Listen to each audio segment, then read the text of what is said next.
Buenas tardes. En primer lugar, compañeras y compañeros del foro, nos gustaría agradeceros a todos vuestra presencia hoy aquí para dar comienzo al nuevo curso de conferencias programadas por el foro.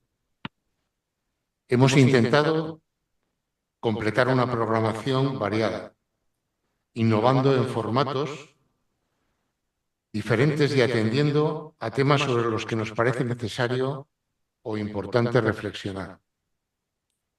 Esperamos que el contenido de cada conferencia os motive para pensar un poco más allá de nuestro quehacer cotidiano. Este año hemos hecho un esfuerzo adicional programando 9 conferencias, una más que el año anterior, dos de las cuales contarán con 2 ponentes en cada una de ellas, que dialogarán entre ellos para hablar del tema propuesto. Este pasado lunes, Mariano Aguirre, nuestro conferenciante para este día, nos comunicó que una estenosis lumbar aguda le impedía viajar y le tenía recluido en casa. Debido a esto, por la dificultad de los plazos para cancelar todo y por las posibilidades técnicas que nos ofrece el Instituto en calidad de imagen y sonido, presentamos la conferencia de hoy en streaming.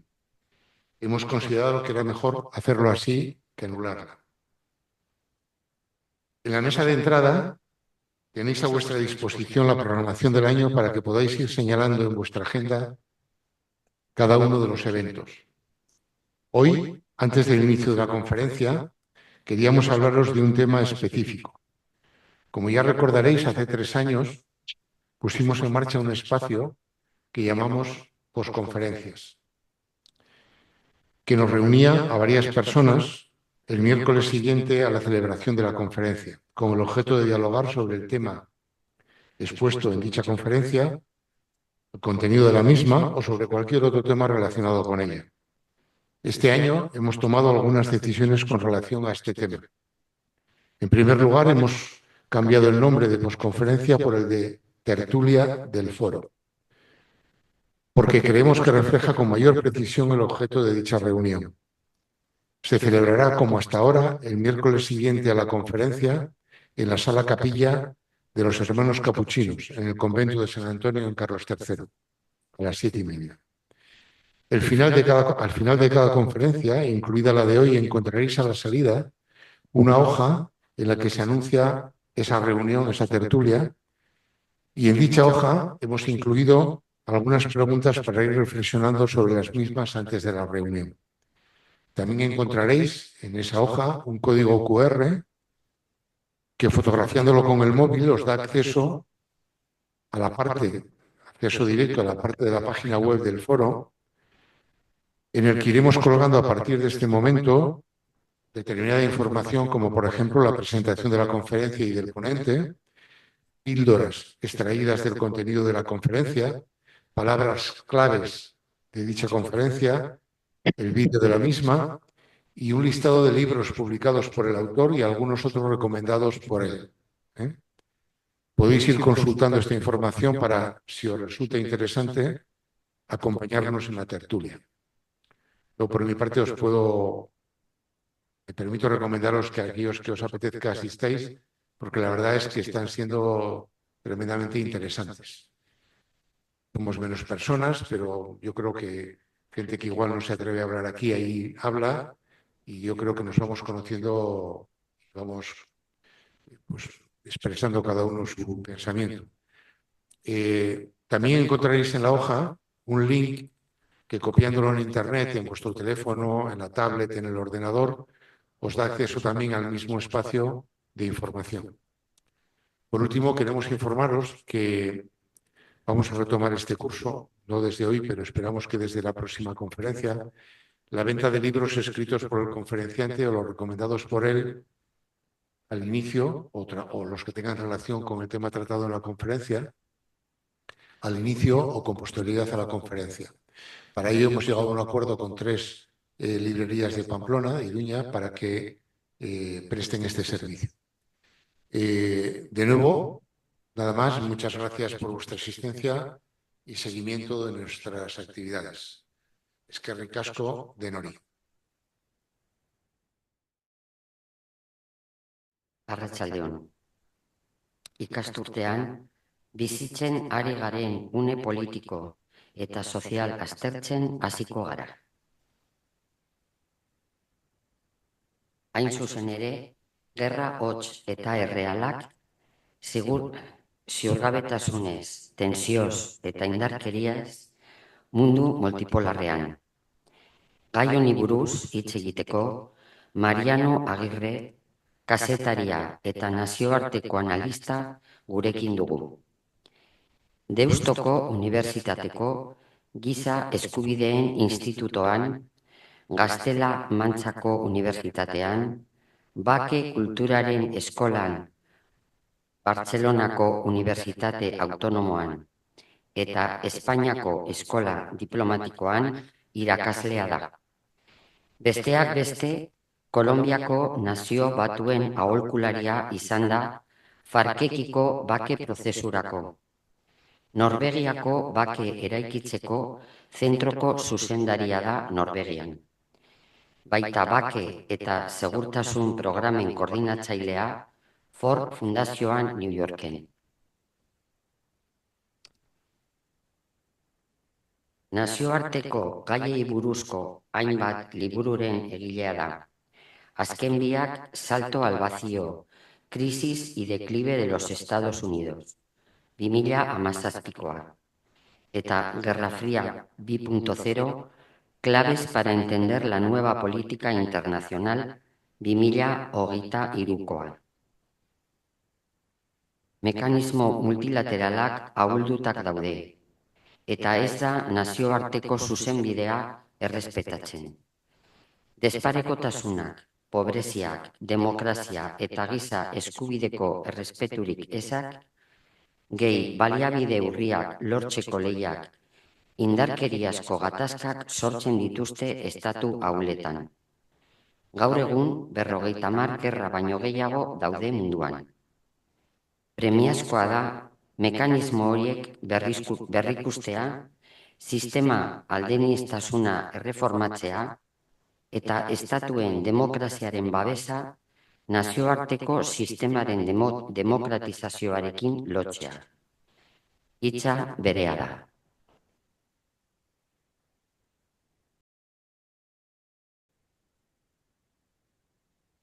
Buenas tardes, arratsaldeon, ongi etorria guztioi. Voy a proceder a la presentación en castellano.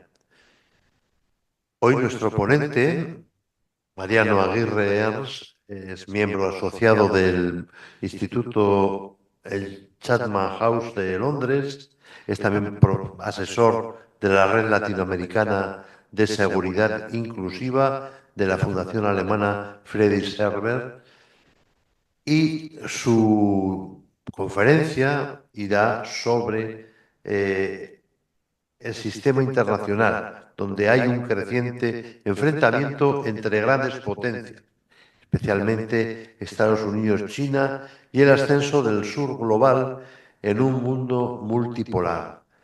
Los mecanismos multilaterales están debilitados y no se respeta el derecho internacional.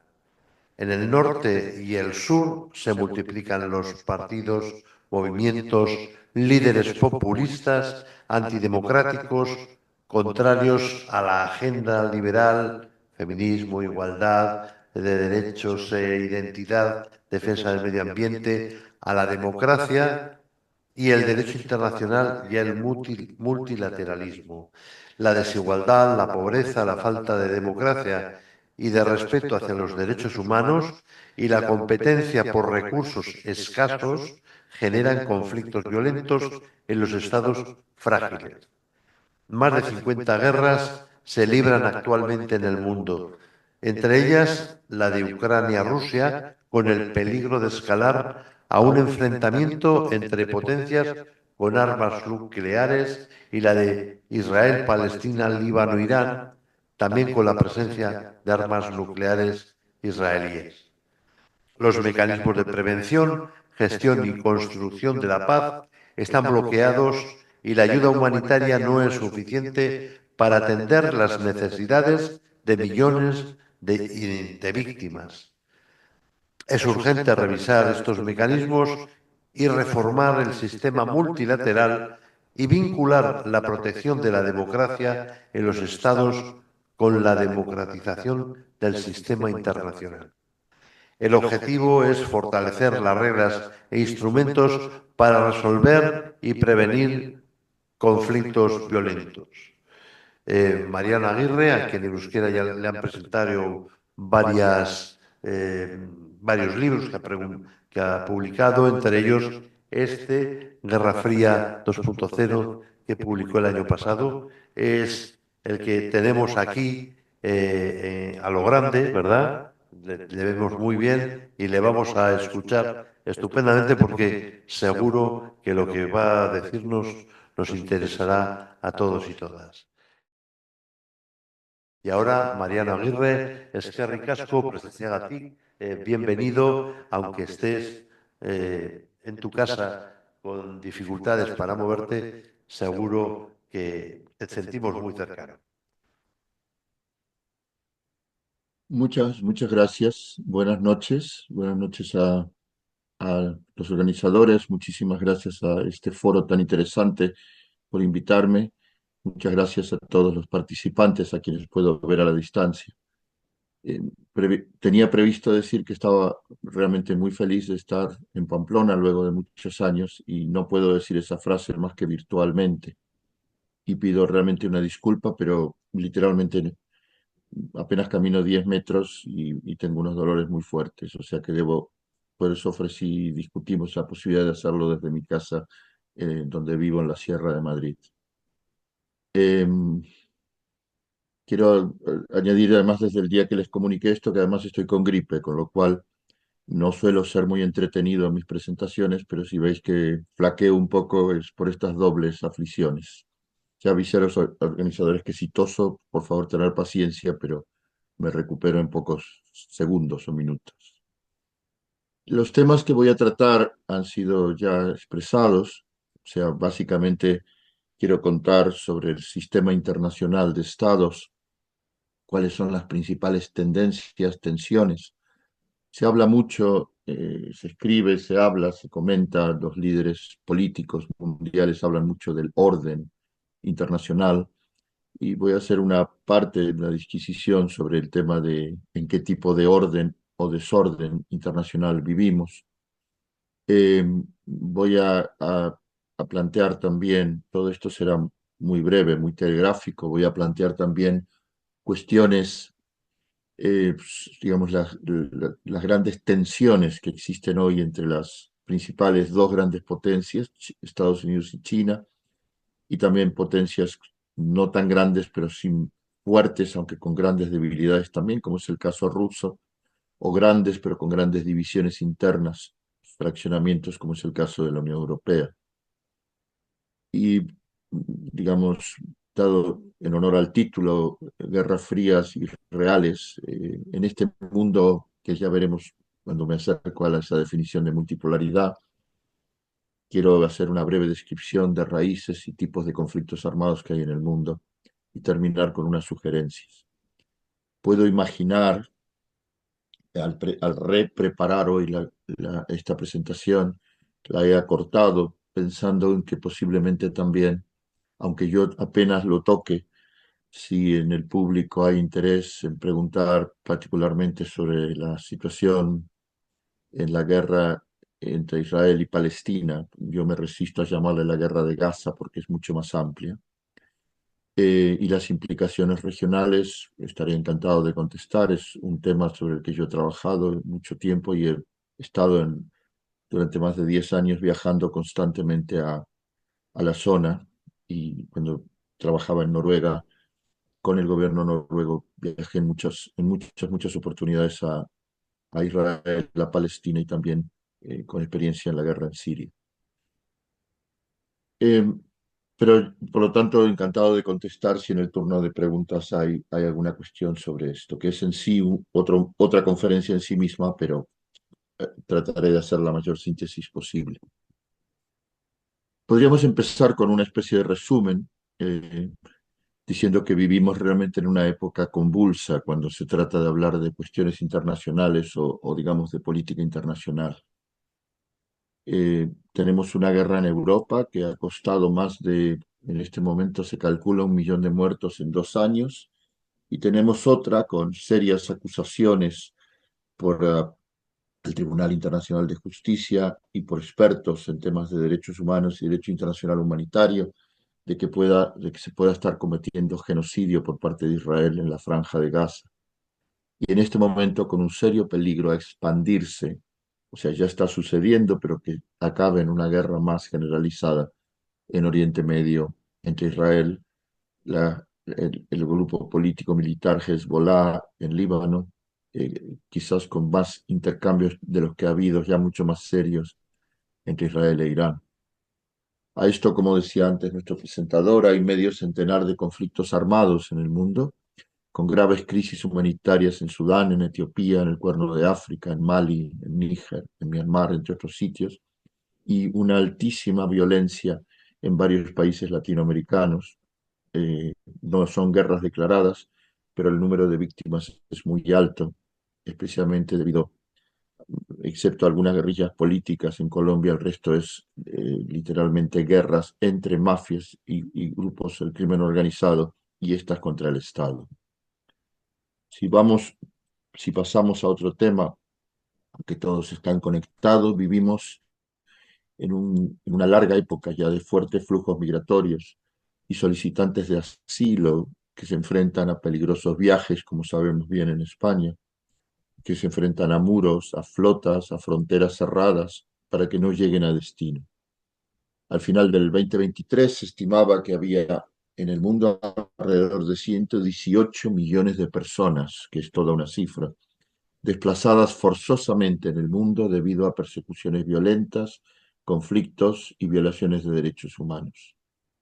Por otra parte, estamos en un momento de ascenso fuerte de políticos, partidos y movimientos racistas, hipernacionalistas en sentido de chauvinistas, contrarios al derecho internacional y contrarios al multilateralismo, contrario a todo lo que son los regímenes o sistemas, volveré sobre esto, internacionales, sobre derechos humanos, derecho humanitario, sobre género, sobre medio ambiente y sobre todo el conjunto de derechos y reglas establecidos y aceptados, firmados, confirmados por la mayoría de los estados desde el final de la Segunda Guerra Mundial. Pese al controvertido fenómeno, beneficioso según algunos, muy poco beneficioso para otros, de la llamada globalización del libre movimiento de bienes, el libre movimiento de mercancías, no tan libre de personas, y libres movimientos de capital, hay un repliegue, aún así, especialmente en la última década, hacia cerrarse, especialmente en Europa, especialmente en los Estados Unidos, hacia un nacionalismo económico, podríamos llamarle, y a un proteccionismo. Yo creo que en realidad hay dos tendencias. Sigue habiendo una fuerte tendencia a la globalización de la economía, del comercio, de la producción, como lo sabemos en la ropa que usamos, los bienes cotidianos que consumimos, donde se fabrican los teléfonos, los ordenadores. Esta forma de fabricación y de producción globalizada, y diversificada entre múltiples países en donde se van construyendo y ensamblando las diferentes piezas de lo que consumimos cada día.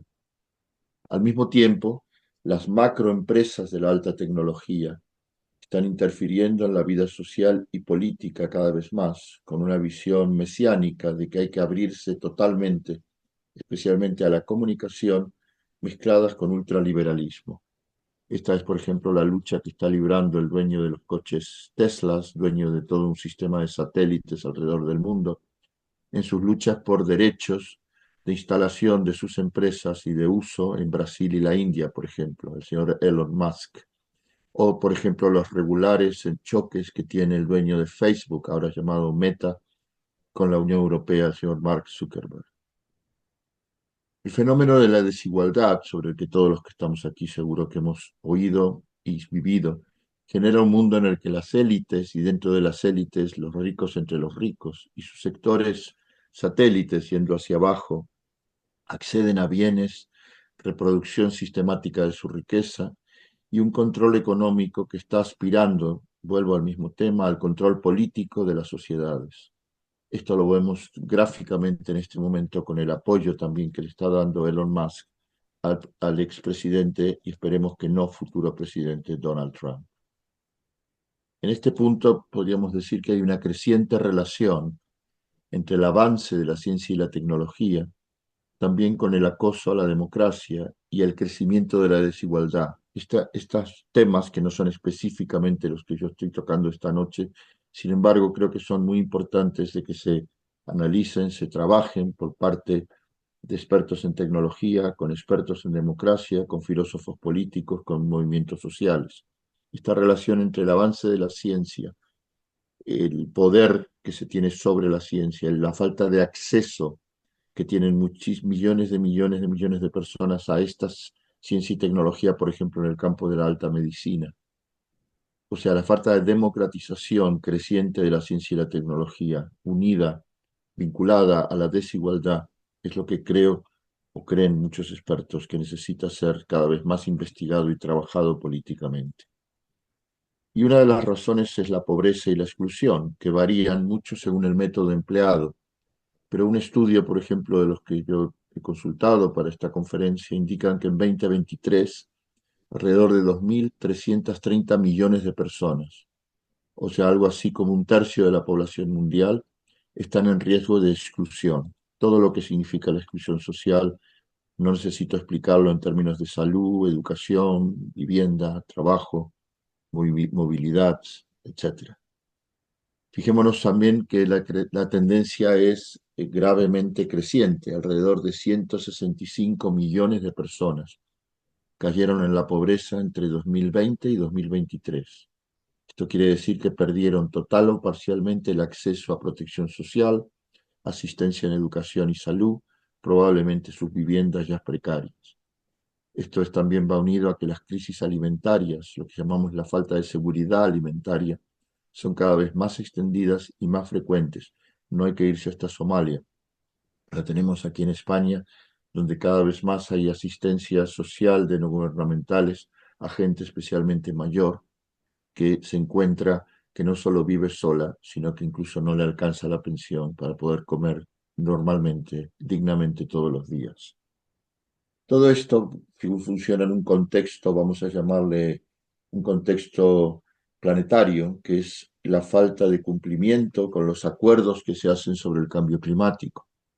La crisis ambiental continúa deteriorando los recursos no renovables del planeta, aceleran el aumento de las temperaturas cada verano peor, alteran las alteraciones en la producción alimentaria, la desaparición de tierras cultivables, se incrementan las imposibilidades de satisfacer las necesidades básicas en las macrourbes, en la India, en México y en otros muchos países y en sitios. Se promueven y también a su vez la falta, digamos, la falta de tierras cultivables, el deterioro de las cosechas, las crisis alimentarias potencia mucho más la migración, que a su vez es la que se intenta frenar desde los países del norte y también de muchos países del sur en lo que podemos llamar las migraciones horizontales. Y se generan crecientes competencias entre países y hasta incluso entre comunidades dentro de un mismo país por recursos escasos, como por ejemplo el agua. Todo esto además va unido a que hay investigaciones que cada vez señalan que hay más una relación creciente entre crisis ambiental y conflictos armados. No necesariamente porque donde hay crisis ambiental hay guerra, pero sí que es uno de los factores que incentivan, ayudan o también porque las guerras destruyen también los recursos. Si miramos lo que podamos llamar las relaciones internacionales, o sea, lo que en el mundo académico les llaman las relaciones entre los estados, durante el periodo de la Guerra Fría, el periodo del año 1948 a 1989, y en un corto interludio de menos de una década, parecía que Estados Unidos iba a liderar el mundo. Parecía también entonces, en los años 1990, que China y Rusia irían acercándose más y más al sistema liberal capitalista de mercado. Sin embargo, a eso lo que le ha seguido es una creciente tensión entre los Estados Unidos, China y Rusia, una tensión también entre potencias regionales, con peligro de guerras de alta tecnología e inclusive algo que casi había desaparecido, no en sí las armas nucleares, pero sí el peligro de que se pudieran usar. Me gustaría centrarme en algunas claves de este escenario realmente complejo, y cuando digo complejo no digo imposible de entender. ¿En qué tipo de sistema internacional vivimos? Sería mi primera pregunta. Eh, una interpretación es que vivimos en un orden, en este sistema entre estados, en un orden basado en el derecho internacional. O sea, el derecho internacional lo vamos a definir rápidamente como un conjunto de normas y reglas para la coexistencia y relaciones entre los estados. De la misma manera que hay derecho en cada estado, o en cada comunidad, o en regiones, pero básicamente si tomamos el estado como referencia, Estado se maneja por conjunto de normas y reglas para la coexistencia y para las relaciones entre los ciudadanos. El derecho internacional es lo mismo, pero para las relaciones y coexistencia entre los estados. A su vez, es un derecho que se basa en una serie de principios, especialmente el principio de soberanía nacional. Quiero decir que se pueden pactar muchas cosas, pero que hay que respetar fundamentalmente la soberanía de cada estado. Y después se han ido estableciendo a lo largo de varios siglos normas y reglas para esa coexistencia y han ido creándose regímenes específicos sobre temas concretos. Por lo tanto, el derecho internacional me detengo en esto porque creo que es muy importante por el problema que estamos teniendo respecto del derecho internacional. Se trata de un complejo, podríamos decir, de reglas y principios, prácticas e incluso de afirmaciones, de ideas, que a veces son simplemente derecho, lo que se llama de las costumbres, consuetudinario, aunque no sean directamente vinculantes. Y todo esto va unido a estructuras y procesos históricos y antecedentes que en la medida que el mundo es cada vez más complejo, son también más sofisticados. Todo esto proporciona lo que podríamos llamar unas directrices normativas, algo así como métodos, mecanismos, un lenguaje conceptual común entre todos los estados, es decir, entre los estados soberanos, pero que también atañe a las organizaciones internacionales, que atañe a los políticos, y este es un punto que me adelanto a mis conclusiones, y atañe también a los ciudadanos de cada estado de este mundo, y también a algunos individuos, y también a la sociedad civil. Es una de mis conclusiones, que hoy el derecho internacional, lo que sucede en el mundo y lo que nos sucede en cada país, está mucho más interrelacionado de lo que estaba hasta hace relativamente poco tiempo atrás. Decía antes que el derecho internacional genera una serie de normas, acuerdos sobre temas comunes. Tradicionalmente, el derecho internacional, que se ha ido creando a lo largo de varios siglos, se refería fundamentalmente a los temas clásicos, la guerra, la paz, la diplomacia. Pero se ha ido avanzando y hoy en día el derecho internacional incluye los derechos humanos, incluye cuestiones económicas y comerciales, incluye temas como el derecho del espacio, el derecho del mar, y va incluyendo cada vez más temas que hasta ahora muchas veces pertenecían solo al ámbito nacional. Y también influye tremendamente el derecho internacional en la forma en que se organizan, aunque sea redundante, y funcionan las organizaciones internacionales, particularmente las Naciones Unidas. Por lo tanto, el derecho internacional es un orden jurídico. No es en sí mismo un orden ético y, sin embargo, está fuertemente influenciado por principios éticos, por principios morales, particularmente en la esfera de los derechos humanos, en la esfera también de la guerra y de la paz, y cada vez más en la esfera del medio ambiente, donde lo vemos en que figuras, por ejemplo, gente muy joven, en donde gente muy mayor, en donde artistas, intelectuales, comunidades indígenas, comunidades de diferentes identidades, políticos de islas muy pequeñas que se están hundiendo en los océanos, todos plantean que ya no es solo un problema, por ejemplo, la crisis ambiental, no solamente un problema de que se agotan determinados recursos, sino que se agota el espacio físico donde viven las personas y se afecta la vida y la salud de las personas. Y en este punto es cuando es una cuestión jurídica y se vuelve también moral, se vuelve ética. Por lo tanto, podríamos decir que el derecho internacional se ha transformado en una referencia de orden verdaderamente internacional y con requisitos profundos y a su vez muy cooperativos. Quiero decir, es un instrumento muy importante para el mundo en que vivimos. Permitirme usar un ejemplo más. Por ejemplo, actualmente la alta tecnología utilizada en los armamentos hace que estos sean cada vez más mortíferos, incluyendo armas biológicas, químicas, nucleares, eh, que cada vez haya más armas que se manejan por inteligencia artificial o son armas no tripuladas por personas, como los llamados drones, y que a su vez es un tipo de armamento que está generando una serie de debates, no solo tecnológicos y militares, sino también éticos, sobre hasta el punto en que se pueda permitir, como sabéis, con el uso de la inteligencia artificial, se pueda llegar al punto que en un momento dado, en un campo de batalla, haya armas que puedan decidir cómo actuar, más allá incluso de lo que opinen las personas que las manejan o las que las han puesto en marcha y no las manejan. Esto trae también una serie de discusiones, como digo, no solamente técnico-militares, sino también éticas, especialmente referidas a quienes van a recibir el impacto de esas armas. Hay un campo del derecho internacional que quiero mencionar también, porque lo necesitamos para dentro de unos minutos en esta presentación, y es el campo del derecho internacional humanitario. En los últimos 2 años, casi 3, habréis oído seguramente muchas veces, aunque no seáis expertos en este tema, hablar del derecho internacional humanitario, especialmente por la forma en que el Estado de Israel está atacando y ha estado atacando desde octubre del año pasado la Franja de Gaza y su población, y también por los ataques a, a- a- a ciudades por parte de las fuerzas rusas en Ucrania. Y en efecto, el derecho internacional humanitario es una parte del derecho internacional. Es un conjunto de normas que por razones humanitarias trata de limitar los efectos de los conflictos armados.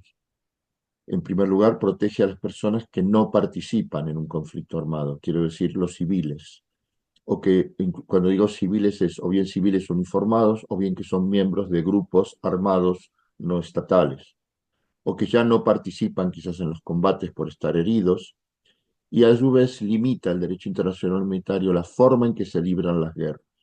Quiero dejar en claro, el derecho internacional humanitario no es un derecho que prohíbe la guerra, sino que intenta, y especialmente desde esto surgió en particular con mucha fuerza después del desastre humano que fue la Primera Guerra Mundial, intenta limitar la forma en que se hace la guerra. A algunas personas esto le puede parecer cínico, sin embargo, el derecho internacional humanitario cuando se respeta, cumple un papel realmente muy importante, no siendo menor, por ejemplo, el papel del Comité Internacional de Cruz Roja en poder acceder a prisioneros en manos de diferentes fuerzas enfrentadas.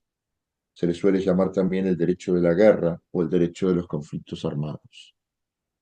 Volviendo a mi línea argumental, vivimos, por lo tanto, en un sistema internacional en el que hay reglas de convivencia entre los estados, aunque últimamente no parece, incluso para regular la guerra, aunque tampoco parece.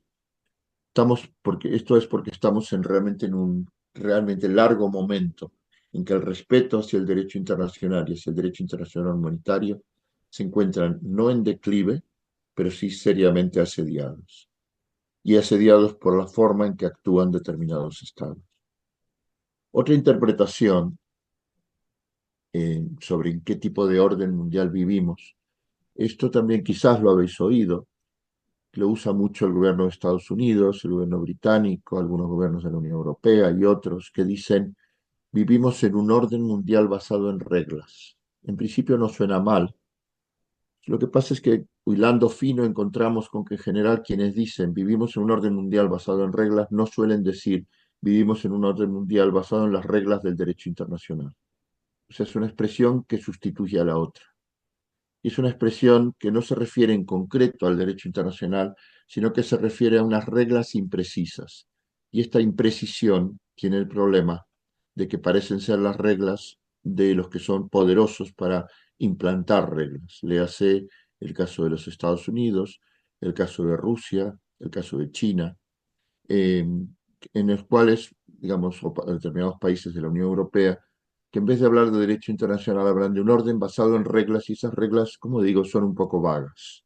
Esto es un punto, si queréis, aparentemente anecdótico, pero no deja de ser importante cuando vivimos actualmente en un mundo también en el cual especialmente Estados Unidos nos plantea que vivimos en una lucha casi existencial entre la democracia, liderada por Estados Unidos, y el autoritarismo, que estaría liderada, pues sus principales exponentes serían China y Rusia. Esto en principio parece una descripción correcta, sin embargo, hay mucho que, como se suele decir muy coloquialmente, que rascar y ver qué se esconde bajo democracia y a su vez dentro del autoritarismo no es exactamente lo mismo. Aquí es una cuestión más conceptual, la forma autoritaria de poder que tiene Rusia o la que tiene China o la que tienen otros países. Hay una tercera interpretación de en qué tipo de sistema internacional vivimos, que la interpretación especialmente depende de está lanzada, promovida por un teórico eh, indio-canadiense de la India, pero que vive en Canadá, se llama Amitav Acharya, eh, que dice que vivimos ya en un mundo multipolar, que incluso dice que es como los cines multiplex. Vivimos en un orden, según este analista, en un orden emergente, un orden múltiple, que es complejo, que tiene diferentes formas de gobernabilidad globales, tiene gobernabilidades regionales, nacionales, subnacionales, algo muy importante para el caso del Estado español, por ejemplo, e interdependencias, donde no hay globalmente un líder hegemónico, sino que hay varios líderes hegemónicos o varios países hegemónicos que tienen más poder que otros y tienen capacidad de nuclear a varios países en su alrededor. Es un mundo interconectado que tiene desafíos comunes, aunque haya enfrentamientos políticos, como es, por ejemplo, la crisis medioambiental, que es pluralista por la variedad de actores y que tiene una inmensa diversidad cultural y de identidades. Esta es una teoría que tiene muy en cuenta, a su vez, a lo que los llamamos actores emergentes, o los países de que ahora se les da en llamar, antes era el sur, ahora es el sur global, que son básicamente India, Brasil, Sudáfrica, Indonesia y una serie de países que cumplen más o menos la condición de haber sido colonias y de tener hoy un cierto poderío económico regional. A su vez, esta es una teoría, la de la multipolaridad, que tiene más en cuenta, digamos, los factores de poder no militar que los factores de poder militar. Poniéndolo en un ejemplo concreto, Estados Unidos es hoy por hoy la mayor potencia mundial en términos militares. O sea, el poder militar de Estados Unidos equivale sumado al de toda Europa, al de Canadá, al de prácticamente todos los países de la OTAN y todavía algunos más. En cambio, por ejemplo, el poder de la India o el poder de Brasil o el poder de Sudáfrica se asienta más en otros factores, en factores de prestigio, de credibilidad regional, en factores de potenciar la cooperación al desarrollo en sus propias regiones, o como hace Brasil, que hace cooperación al desarrollo y ayuda humanitaria en las ex colonias portuguesas en África. Quiero decir, son factores de poder, como digo, no militar. De hecho, se autorreivindica como hasta ahora se reivindicaba como una gran potencia de poder no militar la Unión Europea, algo que ha cambiado a partir de la guerra de Ucrania, en donde hay un interés muy fuerte en la Unión Europea de que la Unión Europea debe convertirse en una gran potencia militar y que debe estar preparada inclusive para entrar eventualmente en guerra con Rusia si Rusia decidiera seguir más allá de Ucrania. Este es un tema que podemos hablar luego. Hay por último otra interpretación, que es la de que el mundo en el que vivimos es un mundo, algunos investigadores dicen que es tripolar o que es cuatripolar. Quiero decir, durante la Guerra Fría, la gente en el público que tenga ciertos años recordará que se hablaba del mundo bipolar, Estados Unidos, Unión Soviética.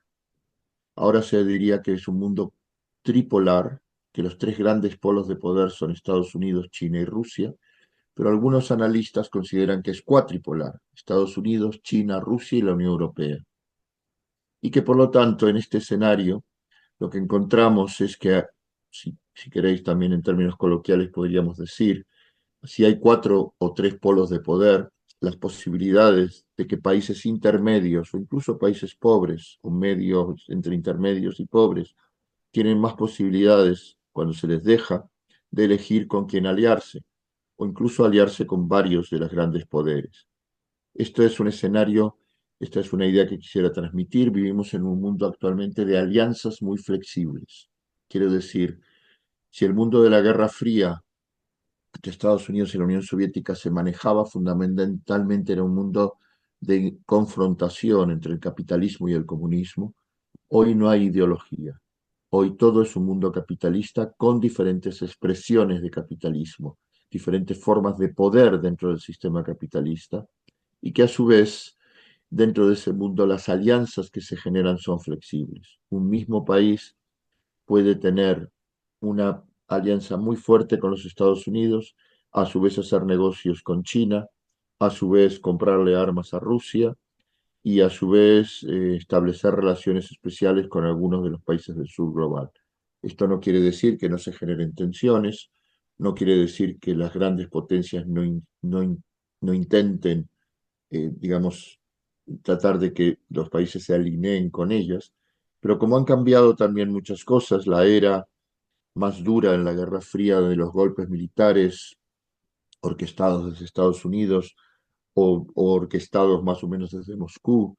De hecho, digamos, por diversos fracasos y por muchas razones que podríamos conversar, eh, a- no es algo que se practique tan habitualmente hoy en día. En todo caso, las formas de control son controles financieros, económicos, comerciales, tecnológicos, más sofisticados, pero aún así encontramos casos realmente muy interesantes. Por citar uno entre muchos, Colombia es un país totalmente alineado con los Estados Unidos y sin embargo su obra de infraestructura probablemente más que llevan medio siglo planificándola, que es construir el metro de la ciudad de Bogotá, ha sido al final adjudicada a China para que construya este metro.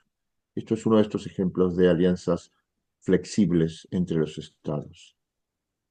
Quisiera aquí hacer un inciso muy rápido. Me estoy refiriendo, digamos, me he referido a países, he dicho países grandes potencias, he dicho países del sur global o emergentes, que son también los llamados BRICS, que es un grupo que incluye a Brasil, India, Sudáfrica, Rusia y China, aunque Rusia y China no son países emergentes, son realmente grandes potencias. Y luego hay alrededor, como nos decía el presentador, como decía Fernando, hay alrededor de 50 estados que le podemos llamar postcoloniales, entre los que a su vez coincide que muchos de ellos están en situación de conflicto armado, como son Sudán, Somalia, la República Democrática del Congo, Colombia, Haití, México, Myanmar, Siria o Yemen.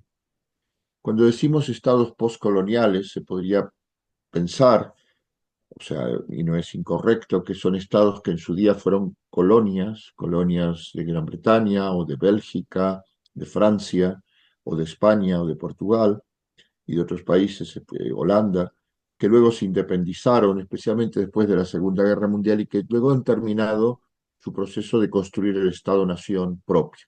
Esto formalmente es real.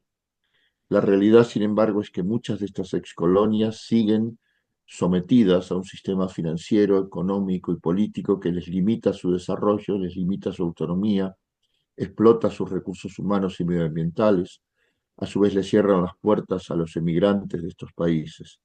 Y todo esto se lleva a cabo entre sectores y dinámicas que vienen del norte en cooperación muchas veces con las élites en estos mismos países del sur. Esta es una digresión, pero que quería dejarlo en claro, en la medida en que cuando hablamos de estados frágiles y de estados postcoloniales, es necesario ver que no son una entidad separada con unos desarrollos nacionales independientes y propios, sino que están muy vinculados a todo este proceso de la globalización económica, comercial y financiera. ¿Cuáles son las tendencias? ¿Cuáles son las tendencias sistémicas en que vivimos? en este sistema internacional del que acabo de presentar diferentes formas de interpretarlo. Especialmente en este momento estamos viviendo una tendencia de movimiento, podríamos decir, del centro de la economía, las finanzas, de un eje atlántico que ha regido durante casi un siglo, Estados Unidos, Canadá, Europa, y que se está moviendo y desplazando hacia Oriente, hacia el Asia-Pacífico, quiero decir China, Japón, la India, e incluso nuevos emergentes como Vietnam, Filipinas. Y a todo esto, esto no quiere decir que el eje atlántico desaparece, sino que quiere decir también aquí que ese mundo es un mundo que se bifurca. Podemos decir que actualmente hay prácticamente dos grandes ejes, un eje atlántico y un eje Asia-Pacífico. Esto a su vez es interesante verlo porque Estados Unidos es un país que intenta mantenerse como país líder dentro de las dos tendencias en las dos regiones. Menciono a Estados Unidos no por el placer de criticar a Estados Unidos, sino porque lo encontramos en una situación, como dije antes, de ser la mayor fuerza militar, pero que a su vez tiene una crisis de legitimidad en muchas partes del mundo, tiene una gravísima crisis interna, como la estamos viendo ahora en el proceso electoral y lo hemos visto desde la presidencia anterior de Donald Trump, y porque su poder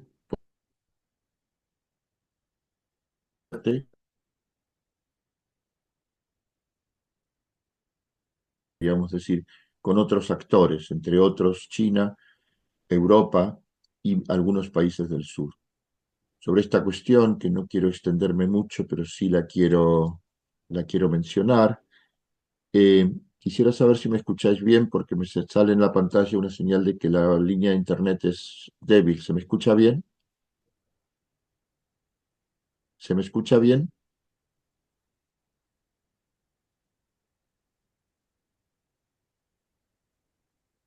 María, no se escucha ¿Se bien, me, sí. ¿Se me escucha? Sí. Sí. Sí, Vale, sí, sí. vale, gracias.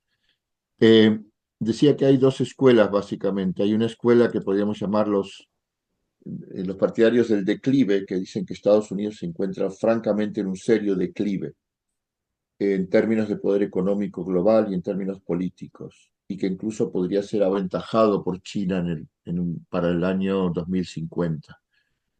Y que ha perdido incluso prestigio y ha perdido legitimidad, especialmente en regiones que controlaba totalmente como Oriente Medio. Y hay otro sector que dice que Estados Unidos, pese a los problemas internos que tiene muy fuertes, sigue teniendo una capacidad tecnológica y militar e influencia muy potente, y que por lo tanto es un sinsentido hablar de que está en declive. Es difícil poder dar un veredicto, me limito un poco a contar las dos partes. Yo creo que el, la teoría del declive tiene un asidero muy fuerte en la medida en que un país con la crisis tan fuerte que tiene Estados Unidos, me parece difícil que pueda también tomar buenas decisiones, perdón, que pueda tomar decisiones correctas aunque sean correctas para su propio interés, en el sistema internacional. Pero por lo menos sí me gustaría plantear que según cómo evolucione Estados Unidos, esto tendrá consecuencias. Por ejemplo, para Europa será muy importante porque hasta ahora Europa desde la Segunda Guerra Mundial ha vivido bajo un paraguas de protección de Washington que le ha permitido forjar ese poder blando que me refería antes, ese poder no militar. Cuando ahora Europa discute cómo tener un poderío militar propio, sigue la discusión sobre si tenerlo en alianza, seguramente con Estados Unidos, bajo la protección de Estados Unidos, o hacerlo totalmente independiente. Y esto es una discusión constante dentro de la Unión Europea. También si Estados Unidos no está en declive, querría decir entonces que se podría fortalecer la idea de que vamos hacia una guerra fría, como titulé yo mi libro 2.0, en el cual habría un enfrentamiento no necesariamente militar, pero muy fuerte entre este país y China, como reeditando lo que fue entre Estados Unidos y la Unión Soviética. Y esto generaría presión en terceros países para alinearse con uno u otro. Aquí yo creo que lo que expliqué antes de ese mundo multipolar y de esas alianzas flexibles hacen difícil ver exactamente que una Guerra Fría 2.0 yo creo que es posible, pero que no tendría las mismas características que la anterior, especialmente por la falta de un enfrentamiento ideológico de fondo y por la multiplicidad de actores y de opciones que hay. Me gustaría pasar rápidamente a mencionar, de todas maneras, entre las grandes potencias, especialmente en este momento entre Estados Unidos y China, y de alguna manera con tensiones amigables, pero tensiones entre Estados Unidos y en algunos casos Europa. No me da tiempo a explicarla una por una, o sea que lo voy a hacer rápidamente. Las tensiones entre potencias actuales son especialmente por, primero, investigación, ciencia y tecnología, la cuarta revolución industrial, la inteligencia artificial, la robotización y el mercado especialmente de los microconductores, los llamados microchips. Estados Unidos ha lanzado un enorme programa de innovación tecnológica, China le ha contestado con otro, Europa considera que ese programa, que va unido a su vez a un fuerte proteccionismo y una fuerte promoción económica de la propia industria de Estados Unidos, le afecta a las relaciones con Europa y genera tensiones. En segundo lugar, hay una tensión muy fuerte por acceso a recursos minerales fundamentales para este desarrollo tecnológico, como es, por ejemplo, el litio. Y para hacer una transición, a su vez, industrial, la revolución o la transición industrial verde, y contar con alimentos. O sea, todo lo que es recursos minerales y recursos alimentarios son, digamos, son muy codiciados por las grandes potencias. En tercer lugar, hay una competencia tecnológica por la producción y el comercio de armas. Esto no es nuevo, pero es nuevo en el sentido del tipo de armas, como conté antes, de inteligencia artificial, robotización, porque va a plantear y plantea una clara frontera, como se ha visto y se puede ver en este momento, por ejemplo, en la ofensiva de Israel en Gaza o en el intercambio militar entre Israel y Hezbollah en Líbano, donde Israel cuenta con un tipo de armamento sofisticado, facilitado especialmente por los Estados Unidos, donde puede realizar ataques como fue el ataque que hizo a miembros de Hezbollah o miembros vinculados a Hezbollah hace poco más de un mes atrás, donde pudo atacar uno a uno, con los buscadores, lo que antes usábamos en España, pero ahora ya no usamos, de buscadores, quiero decir, que se nos llama y nos avisan de que tenemos una llamada de tal número, o directamente en los móviles, que afectó totalmente la comunicación interna entre miembros de Hezbollah y gente cercana a ellos. También el uso de drones, o sea, los drones volando todo el tiempo, tanto los drones israelíes sobre Gaza como los drones, por ejemplo, rusos sobre Ucrania. También hay una competencia geopolítica, especialmente sobre temas de soberanía, Rusia reivindicando Ucrania o China reivindicando Taiwán, que puede dar lugar a conflictos mayores, o ya lo ha dado con la invasión de Rusia a Ucrania. Otro tema de tensión muy fuerte es el control de rutas navales y terrestres y aéreas para el comercio de recursos. En la era de la globalización, el movimiento de esto se inauguró especialmente a partir de los 1980, cuando los navíos empezaron a ser muchísimo más grandes y más rápidos, y si se quiere, más livianos, de tal manera que pueden ir por atravesar el mundo, llevando, por ejemplo, componentes, imaginemos llevando partes de mercancías, llegar a una serie de puertos, cargar mercancías terminadas o casi terminadas, volver a hacer el recorrido. Todo este gran flujo, que si lo dibujáramos aquí en un mapa cubriría prácticamente los océanos, este gran flujo es necesario que tenga abiertos los pasos, como el Mar Rojo o el Canal de Suez. Y precisamente en este momento, en el conflicto en Oriente Medio, un grupo armado en Yemen, los Hutis, ha estado desde hace meses disparando, bombardeando misiles sobre precisamente transporte naval en el Mar Rojo. Y esto ha hecho incluso una intervención directa de los Estados Unidos contra ellos. Por último, es importantísimo, no lo pongo al final porque no lo sé, podría ponerlo al principio, es quién controla el sistema multilateral económico y financiero, o sea, el Banco Mundial, el Fondo Monetario, los BRICS, los emergentes han creado el nuevo Banco de Desarrollo, donde hay dinero también en este momento de Rusia y de China, y también quién controla las agencias y si es posible, si se lograra una reforma del del Consejo de Seguridad, que es quien realmente manda en Naciones Unidas. A todo esto sumémosle también que hay tensiones entre potencias grandes y potencias intermedias. Por ejemplo, cuestiones fronterizas entre China y la India, entre India y Pakistán, y la ya mencionada entre Israel e Irán. Permitirme ya acercarme hacia el final, que tengo que resumir mucho. Dijimos al principio que en 2023 había más de 50 conflictos armados en el mundo. La cifra exacta, según varios institutos internacionales de estudios sobre paz y conflictos, el año pasado hubo 59 conflictos en 34 países. La cifra probablemente en 2024 sea arriba abajo muy similar, con el agravante de lo que está pasando en Oriente Medio. Los conflictos actualmente no son básicamente conflictos armados de larga duración, o sea, no tienen ni un principio ni un fin claro. No son guerras como las de antes, donde se llegaba un momento en que se declaraba y un momento en que se acababa, con lo muy terribles que fueran. Tienen más actores involucrados. Hay milicias, hay bandas urbanas, hay grupos del crimen organizado, hay grupos terroristas, hay empresas privadas de seguridad, hay grupos paramilitares. Prácticamente una característica común es que no respetan el derecho internacional y el derecho internacional humanitario, de ahí que usé estos temas al principio. Y una característica también creciente es la violencia contra civiles, que se manifiesta de muy diferentes formas. En Nigeria, con grupos armados afiliados de alguna manera al Estado Islámico, atacando colegios y secuestrando a niñas en Nigeria, hasta arrasar poblaciones enteras como castigo, como en la guerra en Gaza, o los ataques que mencioné en Rusia contra ciudades de Ucrania. La mayor parte de los conflictos ocurren, como dije antes, en los llamados estados frágiles o estados cuya estructura estatal es muy débil y donde no existen los mecanismos internos para solucionar conflictos normales en cualquier sociedad.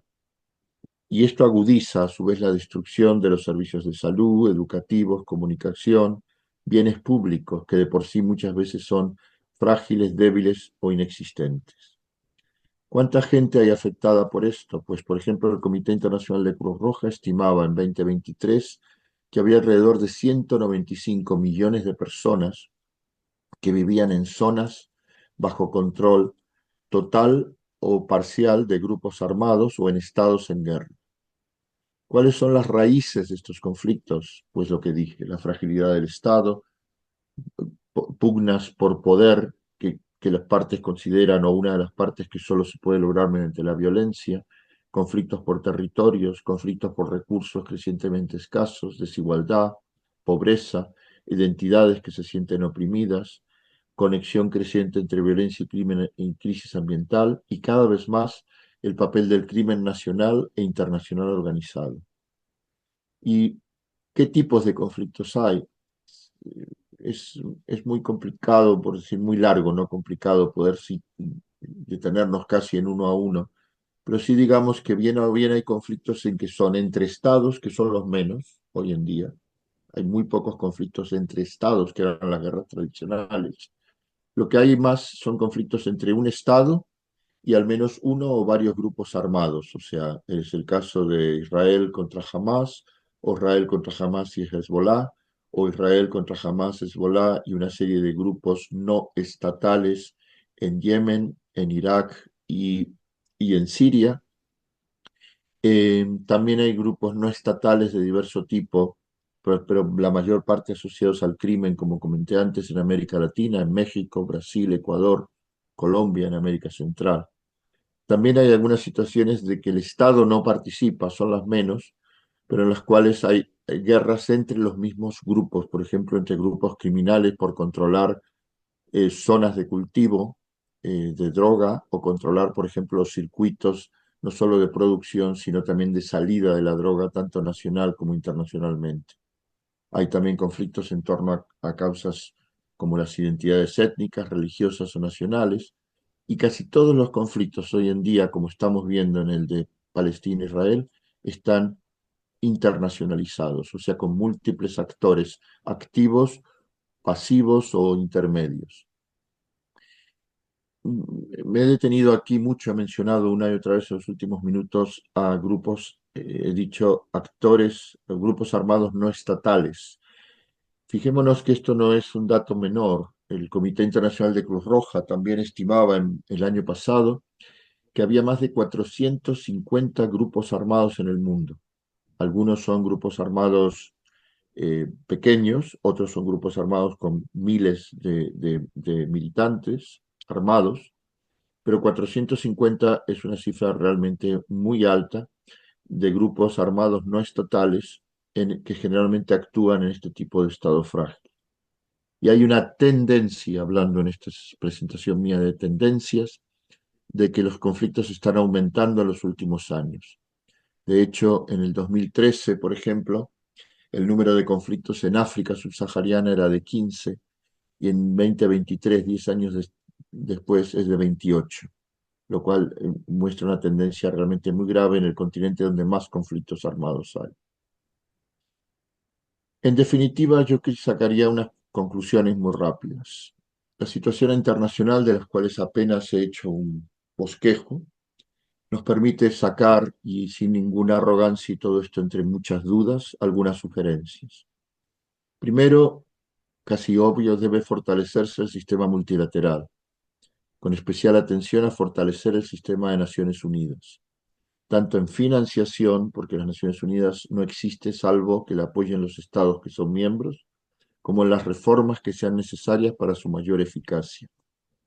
Muchas veces, digamos, es normal escuchar la crítica a Naciones Unidas no sirve, que Naciones Unidas no hace. Naciones Unidas hace lo que le permite el Consejo de Seguridad y dentro del Consejo de Seguridad los más poderosos. Pero hay otras Naciones Unidas, las Naciones Unidas de las agencias, UNICEF, las agencias para el medio ambiente, la Agencia Humanitaria de las Naciones Unidas, que están cumpliendo en este momento un papel impresionante, tanto en la denuncia como en la acción, aunque a veces no le dejan, por ejemplo, en el conflicto de Palestina. El conflicto de Palestina, a quienes yo que durante solo 3 años fui contratado como asesor de la ONU en Colombia, algo conocí de la organización, mi esposa ha trabajado muchos años también en las Naciones Unidas, tengo muchas críticas, pero en este momento soy un verdadero admirador del papel que tiene Naciones Unidas en el conflicto, especialmente en Gaza y en Cisjordania, el también llamado West Bank. Y es muy importante fortalecer esto y es muy necesario que a nuestros gobiernos, no solamente a los gobiernos centrales, a los gobiernos incluso locales, como es el caso del Estado español, le recordemos que muchas cosas, muchísimas cosas son las que necesitamos en lo inmediato, que queremos que nuestros gobiernos hagan, pero que también haya un compromiso internacional dirigido, analizado con las Naciones Unidas. No es cuestión de tirar el dinero, pero ver qué agencias se apoyan, por qué se las apoya y para qué. En segundo lugar, dentro de este fortalecimiento del sistema multilateral, creo que debe priorizarse las políticas preventivas de los conflictos, tanto en sus aspectos inmediatos, respuestas rápidas, promoción del diálogo, promoción de la mediación, como actuar sobre las raíces de los mismos. En general, los estados son muy reacios a políticas preventivas. O sea, son reacios porque muchas veces son cómplices a través de sus sistemas financieros, sus bancos, las exportaciones, el comercio, las complicidades políticas, son muy reacios a ir a las raíces mismas de los conflictos. Pero es necesario, por ejemplo, que el mundo no gubernamental se dote de los conocimientos y se dote de las prácticas que de sociedad civil a sociedad civil entre, por ejemplo, países europeos no es difícil. Por ejemplo, analizar las cadenas de corrupción y de evasión de capital que tienen países del sur hacia países del norte. Por ejemplo, en Holanda existen una serie de ONGs muy interesantes que se ocupan de rastrear cómo se evade el dinero de países como Colombia u otros y cómo entran en países europeos o de los Estados Unidos o en paraísos fiscales. Esa también es una tarea para las organizaciones no gubernamentales, para informar al periodismo comprometido y para a su vez presionar a nuestros políticos. Tercero, es necesario actuar políticamente a la vez en los niveles domésticos e internacionales. La división que siempre ha habido entre política exterior e interior. A mí me interesa lo que pasa en mi mundo. El mundo exterior es muy complicado y es todo un desastre. Pero la ultraderecha es hoy nacional e internacional, y esa es la forma en que actúa. Trump en los Estados Unidos, Bolsonaro en Brasil, Bukele en El Salvador, Milei en Argentina, son un eje que se vincula con Vox en España, con Le Pen en Francia, con Meloni en Italia y con Netanyahu en Israel, y la lista sigue y crece. Las agendas políticas que plantean para cada una de sus sociedades estos líderes autoritarios y de ultraderecha se vinculan a su vez, cuando lo leéis atentamente, con ataques a la ONU, a la Agenda 2030, al derecho internacional, a las normas sobre derechos humanos, al medio ambiente, al feminismo, al género, a las identidades, entre otras. O sea, todo lo que podríamos llamar la agenda progresista y liberal que se generó después de la Segunda Guerra Mundial está toda sometida a un ataque por parte de la ultraderecha, y la ONU y sus promotores internacionales son los blancos, las dianas de estos movimientos. La agenda de trabajo, por lo tanto, es sin duda compleja, exige conocimiento, exige imaginación política, exige una coordinación que va más allá de simplemente ser solidarios, como éramos en el pasado, con las luchas internacionalistas, y necesita vinculaciones locales, regionales e internacionales. Y esto es lo que quería contar, y muchas gracias.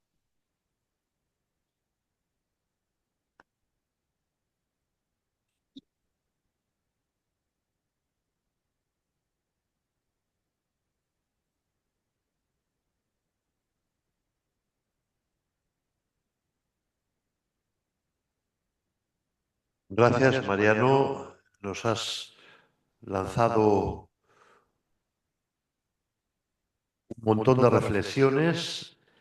Las recogemos aquí y ampliamos con algunas preguntas que podemos hacer desde el público. Tenemos un micrófono que circula por ahí y podéis pedir la palabra. Los temas son muchos, quizás alguno que queráis incidir de manera especial o alguno que esperabais escuchar y que quizás no ha salido. Adelante.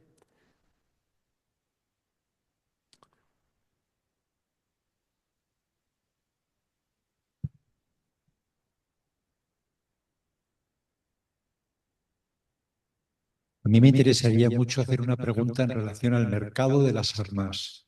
El mercado de armamento, ¿qué papel tiene en todos estos conflictos y en todo este orden internacional? Si os parece bien, junto 2 o 3 preguntas y las contesto, en caso que haya otras, si no voy contestando esta. Sí.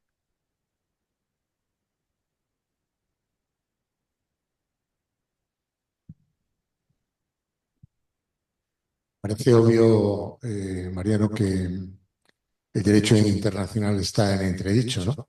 O la eficacia o el respeto al contenido del derecho internacional existente. Mi reflexión sobre este tema, que a mí personalmente me preocupa, ¿no? Es qué tiene que pasar o qué va a pasar, qué es necesario que pase para que el derecho internacional vuelva a ocupar el lugar que tenía después de la Segunda Guerra Mundial y mm, para que no esté los intereses económicos y de poder por encima del derecho internacional, que mientras estén va a ser imposible que se aplique. Y ¿Una tercera pregunta? Pues si no la hay, la formulo yo. Quizás esto sería para el final, pero a mí me preocupa mucho el papel que ciudadanos y ciudadanas del mundo con una visión progresista de las cosas, con una visión de respeto a los derechos humanos y una visión de pavor hacia el panorama quizás que nos has presentado, ascenso de populismos, la ultraderecha, ¿qué papel tenemos? ¿Tenemos realmente la posibilidad de torcer el rumbo desenfrenado de este mundo multipolar que nos somete a guerras y destrucción? Vale, pues contesto estas tres, si os parece bien. Eh, Respecto de la primera pregunta, se me escucha bien, ¿no? Sí, Sí. vale. Respecto de la primera pregunta, el mercado de armas, digamos, hay una interpretación que es que la proliferación de las armas favorece las guerras. Yo tengo mis dudas, quiero decir, es parecido al debate que hay sobre si sobre si la proliferación de armas en los Estados Unidos facilita las matanzas, por ejemplo, en colegios, en supermercados, en conciertos de música, etc. Y sinceramente tengo dudas, porque, por ejemplo, usando la equivalencia, hay países donde la proliferación, la presencia de armas entre los ciudadanos es inmensa. Yo viví durante casi 10 años en Noruega. En Noruega, la gente que tiene armas regulado, pero armas potentes para ir a cazar osos o ir a cazar ciervos, es gigante. Y es una sociedad que se vive muy bien, pero que tiene también muchas tensiones internas. Finlandia es otra sociedad con una enorme proporción de ciudadanos armados. Es cierto que Finlandia tiene un poco más de violencia, nada comparable a la de Estados Unidos. Con esto no quiero decir, como propugnan en Estados Unidos, ahora vuelvo a su pregunta, como propugnan en Estados Unidos los de los lobbies de las armas, que es, las armas no matan, matan la gente que está mal de la cabeza. No. Cuando hay tensiones o cuando hay falta de mecanismos de resolución de conflictos, tanto personales, sociales, familiares, o cuando es una sociedad, como es el caso de la sociedad de los Estados Unidos, donde culturalmente hay como una especie de elogio, casi beatificación de la violencia, que forma parte de la misma identidad de esa sociedad, no de todo el mundo en esa sociedad, no de todos los ciudadanos, pero sí de una parte. Entonces sí, la presencia de armas hace que las cosas se pongan mucho más graves. En el caso de las guerras, yo creo que hay algo de similar, hay alguna similitud. O sea, cuando los mecanismos de resolución de los conflictos o bien no existen, o bien no son aplicados, o una de las partes no los quiere aplicar. O sea, poniéndolo de otra manera, cuando hay mecanismos de resolución o por lo menos prácticas o ideas de resolución de conflictos X, conflictos por la tierra, por identidades, por cuestiones nacionales, por cuestiones económicas, por cuestiones comerciales, por acceso a minerales, etcétera, etcétera. Y una de las partes, o la sociedad dada de hace Afganistán o Somalia, se encuentran, por ejemplo, con que el tipo de conflictos que tienen, en gran parte por influencia externa, en el caso somalí o el caso Afganistán, no les alcanzan los mecanismos que tenían o tienen Afganistán y Somalia con sus líderes tribales para resolver conflictos sobre, y lo digo con todo respeto, esto no es una broma, sobre quién se queda con una manada de ovejas, evidentemente se produce una disfunción. Si la disfunción va acompañada con la presencia de armas, hay muchas más posibilidades de que un conflicto social que es inherente a la sociedad se transforme en una guerra. Poniéndolo de otra manera, yo no creo que necesariamente haya una correlación entre hay más armas, hay más guerra, pero sí hay una correlación entre los mecanismos de resolución de los conflictos o no se cumplen o no existen o son débiles, la institucionalidad del Estado es débil, las formas de resolución son débiles y entonces se recurre a las armas. Esto no va en contra, ya sé que que esta explicación mía es el matiz del matiz, pero no va en contra de que el comercio de armas debe ser regulado y de que especialmente el comercio de armas a zonas en conflicto o potencialmente en conflicto debe ser prohibido bajo la regulación a la que me estoy refiriendo. Esto quiere decir que cuando hablaba al final de mi presentación de la prevención de los conflictos, la regulación del comercio de armas es una medida muy importante dentro de la prevención de los conflictos armados. Quiere decir esto que a determinados países y zonas en conflicto tajantemente no deberían exportarse armas. Como debería también cuidarse no solo las armas terminadas, sino la tecnología que facilita la fabricación de armas. La segunda pregunta sobre el derecho internacional. Yo creo que el derecho internacional es un cuerpo que va evolucionando en su concepción y con periodos donde va involucionando como nos encontramos en la actualidad. Desde un punto estrictamente académico, yo no soy jurista más que aficionado, tengo la impresión que muchas de las cosas que están ocurriendo en este momento van a tener un impacto, quiero ser muy preciso, en lo que es la conceptualización y el posible incluso avance del derecho internacional. Lo veremos con el tiempo, en el sentido, por ejemplo, de que el derecho internacional va a tener que avanzar en algunos casos con más velocidad. De hecho, cuando Sudáfrica hizo la denuncia en enero, a fines del año 2023 contra Israel, acusándole de genocidio en Gaza, la predicción de los juristas, incluyendo algunos prestigiosos juristas españoles, fue que la Corte Internacional de Justicia, que es diferente de la Corte Penal Internacional, la Corte Internacional de Justicia iba a tardar un tiempo en pronunciarse. Fue muy interesante porque todavía no se ha pronunciado en definitiva, pero ha hecho 3 pronunciamientos en un año, que es bastante inédito, muy claros.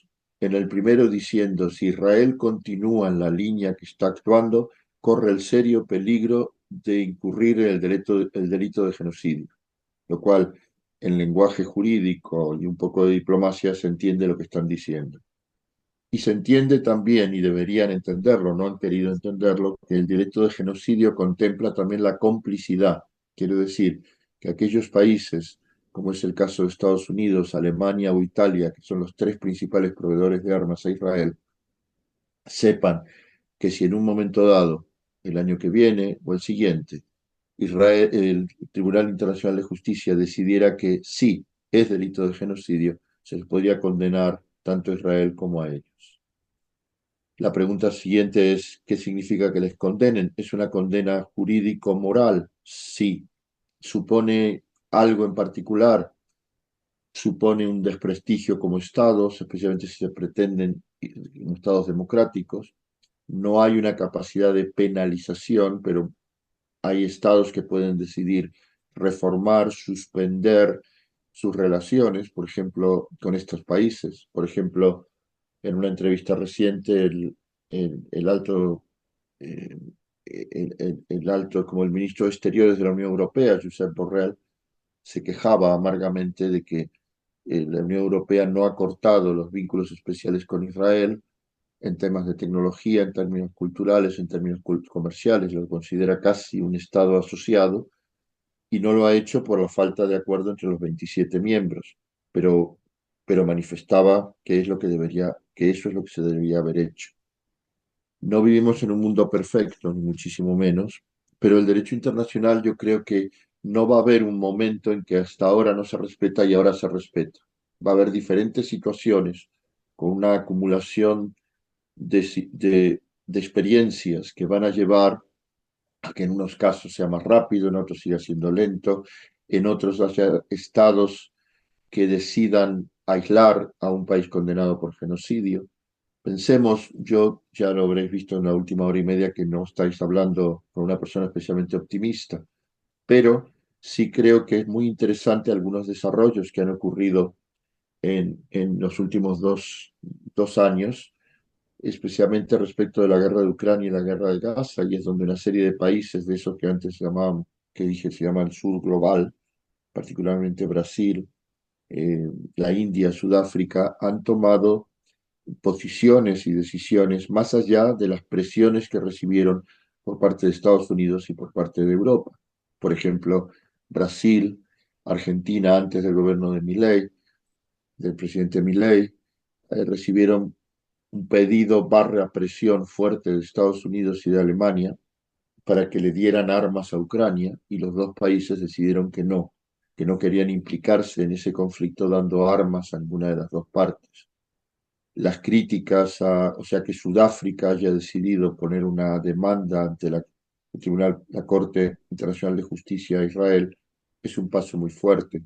Que el presidente Lula se haya enfrentado directamente con Israel, teniendo dentro de Brasil una comunidad evangélica pro-israelí de 30 millones de brasileños, es una jugada políticamente arriesgada. O sea, hay desarrollos que no paran la guerra de Israel contra los palestinos, pero que sin embargo no existían 5, 10 o 15 años atrás, y que algunas tienen que ver con el derecho internacional o lo fortalecen, si quiere, de forma indirecta. Sobre el papel de la ciudadanía, la tercera pregunta, prácticamente yo podría decir que podría responder los mismos puntos que planteé al final. Quiero decir, creo que es muy importante vincular, o sea, buscar las formas, que yo sé que no es sencillo, pero buscar las formas de vincular lo que es nuestra realidad, llamémosle nacional o doméstica, con esa realidad internacional, porque mientras nosotros no lo hagamos, ellos, a ellos les llamó a la ultraderecha, sí lo está haciendo. O sea, hasta ahora estábamos globalizados en lo que consumimos o lo que producimos, ahora nos empezamos a estar globalizados en la ultraderechización. Por lo tanto, yo creo que no sé si es posible torcer el rumbo no va bien, pero al mismo tiempo creo que hay muchas cosas que se pueden hacer. Hay otro aspecto más que me parece importante. Cuando yo digo que en la parte que el doméstico va conectado a lo internacional, perdón por el yo digo porque me da un aire como si yo pudiera predicar sobre esto, y ni muchísimo menos, yo vivo sumergido en la duda sistemática, constante. Eh, yo creo que también es muy importante centrarse en aquellas cuestiones que son también inmediatas. Quiero decir, por ejemplo, eh, en Europa, en España, eh, en Pamplona. O sea, centrarnos, también ser activos, cada uno en la medida de que la que pueda, cómo pueda, el tiempo que disponga, los medios que tenga, cómo puede cooperar, en cuestiones como el desmantelamiento de los sistemas de salud, el tema que mencioné de la gente mayor sola, el tema que hay inmensas movilizaciones en este momento en España sobre el tema del acceso a la vivienda. Son todas cuestiones que parecen no estar conectadas, y sin embargo incluso son cuestiones que están conectadas. En este momento el tema de la vivienda es un tema que prácticamente está planteado en toda Europa, y que lo que es muy interesante es que hay países y ciudades, como es el caso de Viena, en donde hay políticas pro vivienda y que funcionan, y que las podemos mostrar a nuestros gobernantes. ¿Que no nos conecta eso con la guerra en Gaza? No, directamente no, pero nos conecta con una realidad política inmediata que nos lleva a ser también más conscientes políticamente sobre otras realidades sobre las que después podemos ver. No necesitamos cada uno de nosotros y de nosotras hacer todo, porque no podemos, no nos da el tiempo, a mí por lo menos no me da la salud y no hay posibilidad, pero sí podemos hacer cosas cada uno en la medida de lo posible en su espacio. No sé si eso cambia el rumbo, pero a veces cambia pequeños rumbos y es importante. ¿Hay otra pregunta por aquí? Sí. Hola, Mariano.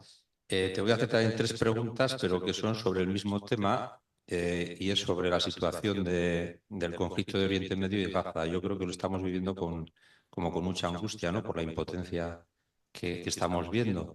La primera es muy aventurada y es ¿qué perspectivas tienes tú o o cómo vislumbras o por dónde crees que puede haber una salida si es que la hay. O cómo te imaginas el final de este conflicto, porque yo la verdad es que no acabo de vislumbrarlo, ¿vale? Si hay o no hay y cómo será, porque a nivel diplomático se está viendo que hay un fracaso, el derecho internacional tampoco consigue hacer nada, están asesinando a trabajadores de la propia ONU, de la UNRWA, no hay una reacción. ¿Hay salida para Palestina? Es la primera pregunta, ¿o cómo la ves? La segunda, relacionado con esto, que puede que tenga relación o no, no lo desconozco, ¿qué papel está jugando el mundo árabe? ¿Y cuál podría jugar? ¿Puede ser un elemento multilateral, como dices tú? ¿O existe, no existe? ¿Son solo palabras? Y la tercera, creo que era el 19 de julio, una resolución consultiva de las Naciones Unidas en la que se dice que ya no es una exigencia ética y moral, sino que es legal que se imponga el boicot, el desarme y las sanciones para parar este genocidio. Eso que es consultivo, ¿hasta qué punto tiene fuerza legal y por qué no la ONU, después de escuchar la respuesta consultiva, por qué no la hace suya y la aplica y a todos los países miembros de la ONU se les manda el imperativo legal que ya no es moral? Bueno, sé que es mucho tomate, pero gracias. Sí, es casi una conferencia en sí misma, pero intentaré responder lo más rápido posible. Eh,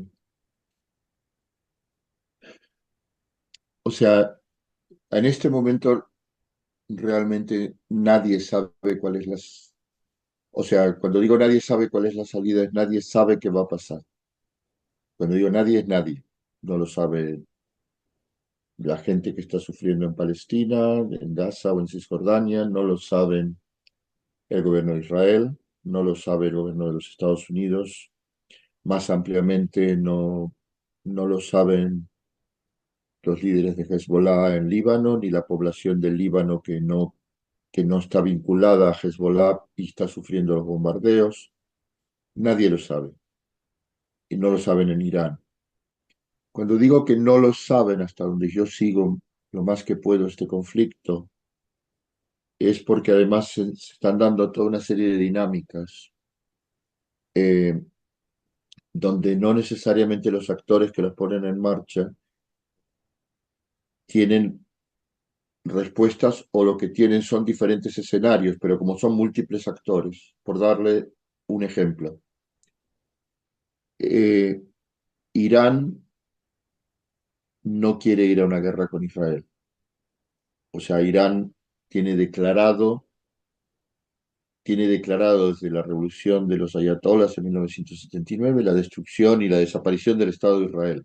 Pero de ahí a querer ir a una guerra con un país que tiene armamento nuclear y que tiene el apoyo explícito de los Estados Unidos, quiero decir que en caso de que Irán entre en guerra con Israel, Israel no es en guerra con Israel, es en guerra con Israel y con los Estados Unidos. Quiere decir que es la destrucción de Irán. Que Irán pueda hacer daño a Israel antes, que pueda derribar 4 aviones de Estados Unidos, o que pueda hacer alguna acción con grupos armados en otros países o con o sea, alguien que se vuele a sí mismo en Washington, sí, pero que sería la destrucción de Irán. Por lo tanto, Irán tiene, por ejemplo, en este momento un dilema muy fuerte que es ha estado, Irán y Estados Unidos han estado haciendo lo que en inglés, que es muy expresiva, muy gráfica, dicen es un tip for tap, pa. Lanzan misiles controlados, Israel-Irán, Estados Unidos en algún momento ha matado a un jefe de la inteligencia, a un jefe de los guardias presidenciales, etcétera, pero nunca se enfrentan directamente. El ataque que hizo hace unos meses Irán a, a Israel, lo avisó el día anterior a los Estados Unidos que iba a hacer ese ataque, lo cual hizo que Estados Unidos pusiera en marcha todo su sistema de escudos antimisiles, en el que colaboraron además Egipto, colaboró Jordania, colaboró Francia, y me olvido de algún otro país, y por supuesto Israel, para que el ataque fuera un ataque de, mire que podemos usar armas contra ustedes, pero no queremos que les lleguen a sus territorios. Llegó una que encima mató a un campesino palestino en territorio israelí. nada más. En el segundo ataque lo avisó 3 horas antes. El problema que hay ahora es que, y estoy dando solo un ejemplo de los múltiples que hay, el problema que hay es que Israel parece por primera vez después de muchos años absolutamente dispuesto a ir a una guerra total en varios frentes. Quiero decir, Netanyahu, el primer ministro Benjamín Netanyahu, tiene un gabinete y él mismo se ha ido radicalizando, siempre lo fue, se ha ido convirtiendo en una ultra sionista, tiene un gabinete de gente mesiánica que está dispuesta a incluso eliminarse a sí mismos, pero por la gran causa del gran Israel, y son sus ministros, la mayor parte, y que hasta ahora yo creo que ha habido una subestimación por parte de Estados Unidos, por parte de Irán, por parte de Hezbollah en Líbano, por parte de Hamas en Gaza.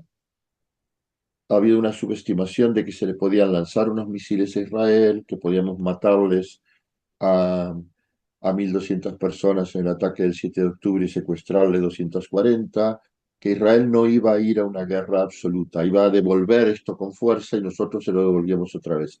Ahora es la posibilidad de que Israel quiera ir a una guerra en varios frentes para, como dice Netanyahu, cambiar Oriente Medio para siempre y acabar con el tema de la causa palestina y acabar con el tema que considera una amenaza existencial para el Estado de Israel, que es acabar con el régimen en Irán.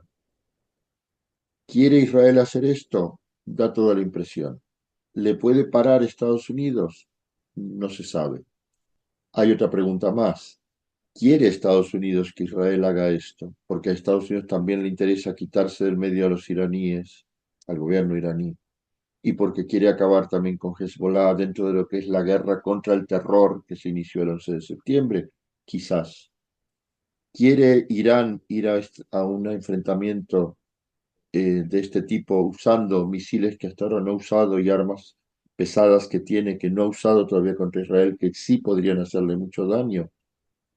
Para Israel es un dilema complicado. Si no lo hace para preservarse como gobierno, para Irán estoy hablando, y preservar su propia sociedad, pues podría ser una medida sabia. Pero a su vez Irán ha estado auspiciando a Hezbollah, a Hamas y a otros grupos armados, como mencioné antes, en Yemen, en Irak, en Siria, anti-israelíes. Si no responde a Israel, perdería la legitimidad de todos estos grupos. ¿Está dispuesta Irán a perder la legitimidad de sus grupos? No lo sabemos. Este dilema que tiene Irán lo tiene también Israel. Israel, que su gobierno, que es un gobierno de ultra derecha mesiánica, quiera ir a la guerra, no quiere decir que toda la sociedad israelí quiere ir a la guerra. Que toda la sociedad israelí no quiere ir a la guerra no quiere decir que una parte de la sociedad israelí no esté de acuerdo en acabar con Hamas y que de ninguna manera quiere que exista un Estado palestino vecino al de Israel, pero sí quiere que haya paz para que vuelvan los rehenes, o lo que queda de los rehenes. Y Hezbollah, que ocupa parte del Líbano, es una sociedad muy fracturada, sectaria en identidades. Hezbollah domina una parte del Líbano, pero es odiada por otra parte del Líbano y querida por la parte del sur del Líbano. Hezbollah quiere seguir adelante y arriesgarse a una invasión israelí que quizás, digamos, arrase. De hecho, Netanyahu ha dicho que están pensando en hacer en Líbano, o por lo menos en todo el sur del Líbano, lo mismo que han hecho en Gaza. Todo esto que le cuento básicamente es para decirle, nadie sabe exactamente qué va a pasar. Que la solución debería ser diplomática, sin duda. Que están los instrumentos, sí. O sea, existen desde las múltiples negociaciones de paz que ha habido durante décadas entre Israel y los palestinos sobre cómo podría dividirse lo que queda del territorio desde la Palestina histórica, que era un mandato colonial británico.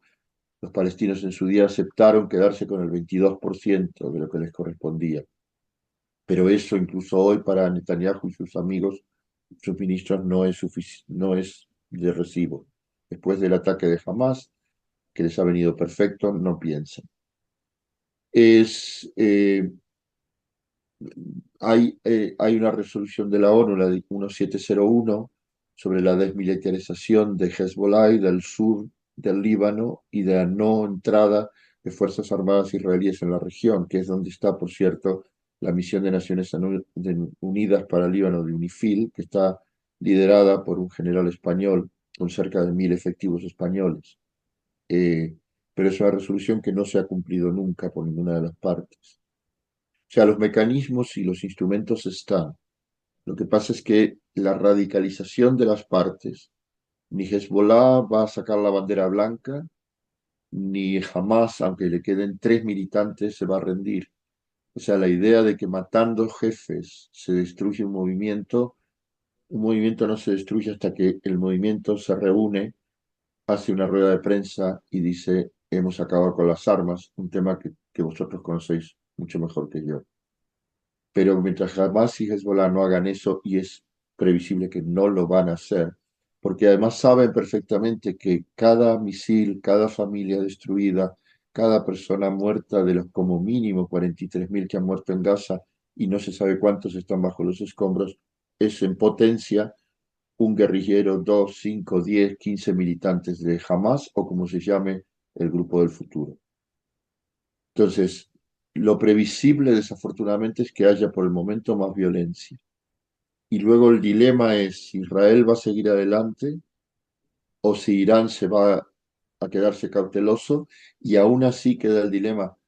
Y si Irán no ataca a Israel otra vez y se quedan esperando, e Israel sí decide que, bueno, terminemos esta historia de una vez, ¿qué podría pasar? Y todo esto gira alrededor de las elecciones también en Estados Unidos en noviembre.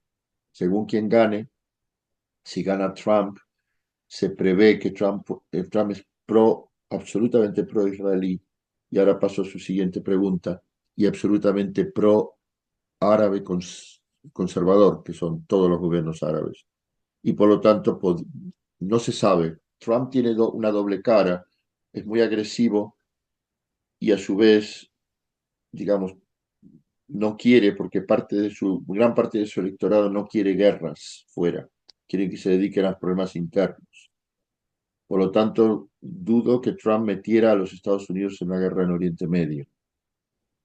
Pero podría quizás apoyar perfectamente a Israel contra Irán. Pero si el mundo es imprevisible y complejo, la cabeza de Trump es más, por lo cual me es muy difícil hacer predicciones. ¿Qué papel tiene el mundo árabe? Un mínimo. El mundo árabe odia a Hamas, odia a Hezbollah, todo, o sea, hay una, hay una reproducción en un libro que acaba de salir del periodista, uno de los periodistas que reveló el escándalo del Watergate en la época de Richard Nixon, Bob Woodward, que en su último libro que salió hace pocos días, cuenta que cuando el secretario de Estado de Estados Unidos le pregunta si apoya a la causa palestina, el príncipe, el príncipe heredero que gobierna realmente en Arabia Saudí le dice, yo no, pero debo hacer políticas de apoyo porque mi pueblo sí apoya a los palestinos. Y aunque es realmente una dictadura, eh, los países árabes se tienen que cuidar mucho de lo que llaman la calle del mundo árabe, que apoya a los palestinos y odia en gran medida a Israel. Pero el mundo árabe estaba antes del 7 de octubre, ya se había preparado en la época de Trump, y el gobierno de Biden seguía adelante en un plan de restablecimiento de relaciones en Arabia Saudí con Israel, construir una gran alianza tecnológica, comercial, industrial, turística y de seguridad y de servicios de inteligencia. Y están esperando que termine esta guerra de alguna manera para poder seguir adelante en eso. No conozco esa resolución, esa respuesta consultiva que usted me dice. Creo haber visto una referencia, pero no la conozco. Pero básicamente la respuesta es: Naciones Unidas tiene muchos canales, muchas agencias, y como decía yo antes, tiene, podríamos llamarles es como un animal con muchas vidas, pero hay una entidad que es el Consejo de Seguridad de las Naciones Unidas, donde existe el derecho de veto. Quiere decir, cada uno de los 5 miembros, Estados Unidos, Rusia, China, Francia, Gran Bretaña tienen derecho de veto sobre los demás. Esto quiere decir que imaginemos que China o Rusia o Francia o Gran Bretaña, impensable, pero imaginemos que tomaran esta respuesta consultiva y la transformaran en una propuesta de resolución, como ha habido varias, para algo tan que se cae por su propio peso en el último año, que ha sido un cese del fuego, incluso no permanente, para que entrara más ayuda humanitaria en Gaza, y Estados Unidos las ha vetado todas. Y en la única vez que no la vetó, como un signo hacia Israel, se abstuvo, pero los demás votaron, por ejemplo, en contra. Por lo tanto, no, el problema básicamente de poder tomar cualquiera de las acciones de las Naciones Unidas y transformarlo en una resolución dependería de una reforma del Consejo de Seguridad, donde es muy casi es cínicamente gracioso. El Consejo de Seguridad, para reformarse, tanto sea eliminando el derecho de veto o abriendo a que haya más miembros en el Consejo de Seguridad, lo cual también supondría eliminar el derecho de veto, solo se podría hacer si votan, pero los que votan tienen derecho de veto. Por lo tanto, hoy en día las posibilidades de reformar el Consejo de Seguridad son muy bajas. Las posibilidades de fortalecer otras agencias, como es por ejemplo las agencias humanitarias o fortalecer las agencias del medio ambiente, creo yo que es una posibilidad diferente. No tan espectacular como el Consejo de Seguridad, pero interesante.